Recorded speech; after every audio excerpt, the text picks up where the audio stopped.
April 6th marks the grim one-year anniversary of the Humboldt Broncos bus crash in Saskatchewan. 16 young lives lost, 13 injured, and those lives changed forever. Logan Boulet was one of the players who lost his life in that crash, and recently his parents spoke out about that devastating day and how as a nation we can move forward together. Unfortunately, we can't go back. We can't change the events of that day. We can't change what happened.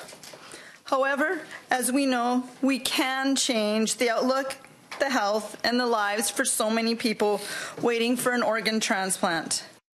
Now, Logan made a decision weeks before the crash that would eventually save 6 lives. He registered to be an organ donor, and it was this act that inspired tens of thousands of Canadians to do the same. It became known as the Logan Boulet effect, and in honor of his legacy, April 7th will be marked as Green Shirt Day, encouraging everyone to help save lives. Joining me right now is President and CEO of the Trillium Gift of Life Network, Ronnie Gavsey. We have all the medical acumen, all the technology we need, but we do not have enough organs. Is it that a lot of people just aren't registered? Because a lot of people intend to. They like the idea behind it. They want to do it, but they haven't taken the action. They procrastinate. It's an uncomfortable conversation to have with your family. There's no doubt about it, but it's not acceptable not to have that conversation. I want to talk about what's happening in Nova Scotia, a decision to make all adults in the province as potential organ donors. So instead of opting in, it would become more of an opt-out. Now, there is a presumed consent. There's a bit of controversy around this decision, which is not finalized yet, but could be implemented as early as 2020. What do you make of this? Could this work? Should it work? Well, we're going to watch very carefully what happens in Nova Scotia.